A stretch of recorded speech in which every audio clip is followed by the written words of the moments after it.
এই কিস্তি কিস্তি এই কিস্তি। এই সমিতির লোক আসছে কিস্তি নেওয়ার জন্য। কি হয়েছে?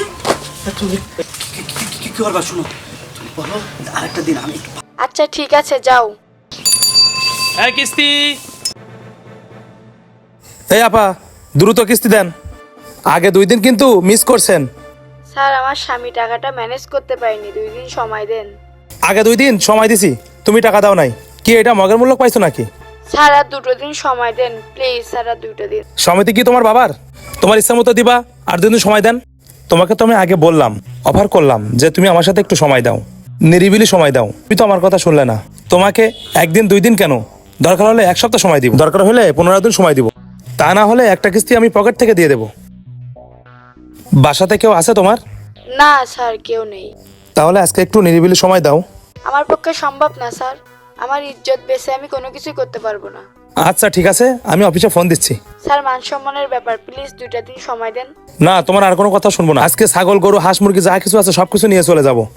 আমার মান সম্মান নষ্ট হবে। তোমার মান সম্মান থাকলে আমাকে সময় দাও, নিরিবিলি সময় দাও। পক্ষে সম্ভব না। তাহলে ঠিক আছে, আমার অফিসের যে দায়িত্ব আমি সেটা পালন করি। হ্যালো রানা, হ্যাঁ আনোয়ারকে সাথে করে নিয়ে চলে আসো তো, ওই যে মহেশপুরে রফিকের বাড়ি। আচ্ছা দ্রুত আসো, দ্রুত আসো। হাঁস মুরগি গরু ছাগল সবকিছু কিন্তু নিয়ে যেতে হবে। আচ্ছা দ্রুত আসো। হ্যাঁ ওইভাবে প্রস্তুতি নিয়ে আসো। আচ্ছা ঠিক আছে। স্যার এটা করেন না, আমার 2টা দিন সময় দেন না, আমার স্বামী টাকাটা দিয়ে দেবে। মান সম্মান থাকবে না, তোমাকে তো আমি বললাম আমাকে একটু সময় দাও। রানা চলে আসছো? জি স্যার, আমরা চলে আসছি। তুমি ওই যে গোয়াল দেখছো না, গোয়ালের থেকে গরুটা নিবা। আর এই আনোয়ার যাও ছাগল 2টো নিবা, আর হাঁস মুরগির জন্য একটাও বাতিল করে না, সবগুলো নিবা একসাথে। জি স্যার, আমরা এখন এই গরু ছাগলগুলো নিয়ে। আচ্ছা ঠিক আছে, নিয়ে যাও। আচ্ছা যাও যাও নিয়ে আসো, যাও ঠিক আছে স্যার। যাও নিয়ে আসো। একটাও যেন না থাকে, হাঁস মুরগি সবগুলো নিবা।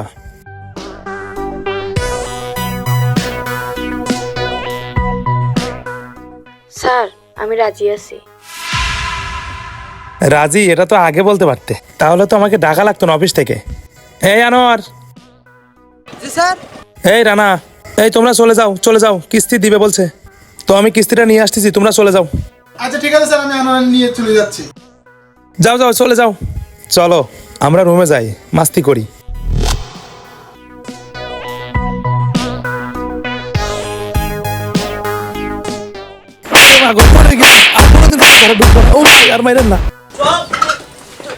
ওরে মাগো মরে গেলাম, আর কোনোদিন কারো ঘরে ঢুকবো না। ও ভাই আর মাইরেন না, আর মারেন না ভাই, আর মারেন না। এ কি হয়েছে ভাই এখানে? ভাই এই যে সমিতির কিস্তি নিতে আইসা আমার কিস্তিটা একদিন দেরি হয়েছে। আমার হাঁস মুরগি এই গরু ছাগল নিয়ে তারা ভাগতেছে, আর ভিতরে নিয়ে ইচ্ছা মতো মারছি। ঠিক বলছেন তো, ওর তো মারাই উচিত। ভাই ভাই আর মাইরেন না ভাই, আমি আর কখনো করবো না ভাই। আরে আমাদের মতো এরকম গরিব মানুষরা আমরা 2-1টা কিস্তি দিতে দেরি হলে তোদের মতো এরকম সমিতির কিছু লোক আছে না, এরা কি করে এই যে হাঁস মুরগি জিনিসপত্র, এই যে ফ্রিজ টিভি এগুলো নিয়ে যায় না। কি মনে করছিস এগুলো কি কোনো আইনে আছে? লুচ্চামি করস না, আমার বউর সাথে লুচ্চামি করস। ভাই আপনার বউরও তো সম্মতি ছিল ভাই। ভাই ভাই আরে শোন, আমার বউ তোর মতো এরকম চরিত্রহীন না। আমার বউরে তুই যখন 2 দিন ধরে জ্বালাইতিস না, এই প্রস্তাব দিছিস না খারাপ, তখন আমার বউ আমারে কইছে। এই শোনো, এই 2 দিন ধরে না একটা ঝামেলা হচ্ছে। কি? ওই যে সমিতির লোকটা আছে না, ওনা আমারে কুপ্রস্তাব দিছে বুঝছো। আজও আসছিল কিস্তির জন্য, তাও একই কথা বলছে। ঠিক আছে শোনো, আমার মাথায় একটা বুদ্ধি আইছে, তুমি রাজি হইবা ঠিক আছে? ওই সমিতির লোক যখন আইব না, তুমি উঠানে দাঁড়ায় কথা কইবা, আর আমি আস্তে কইরা ঘরের মধ্যে যাইয়া খাটের ভিতরে পলায় থাকুন। তারপরে 2 জন মিল্লা ওই সমিতির ব্যাটারে সাইজ করুন। আর আমার বউ আর আমি মিলে এই প্ল্যানটা করছি বুঝছস। তোরে না ভাই ভাই ভাই আর মাইরেন না ভাই, আমি আর কখনো কোনো মেয়ে ছেলে দিক তাকাবো না ভাই, লুচ্চামি করতে আইছিস? ভাই অনেকদিন ধরে টাকা দেন, এত অফার করছি। এগুলোর জন্য তো আইন আছে না, সে আইনের ফাঁদে ফেলবি। এইগুলো তো গরিব মানুষের উপরে জুলুম করতে পারিস না। বল আর কখনো এরকম করবি? বল ভাই ভাই মাপ চাই ভাই, আর কখনো করবো না ভাই। গরু ছাগল হাঁস মুরগি এগুলো নিবি?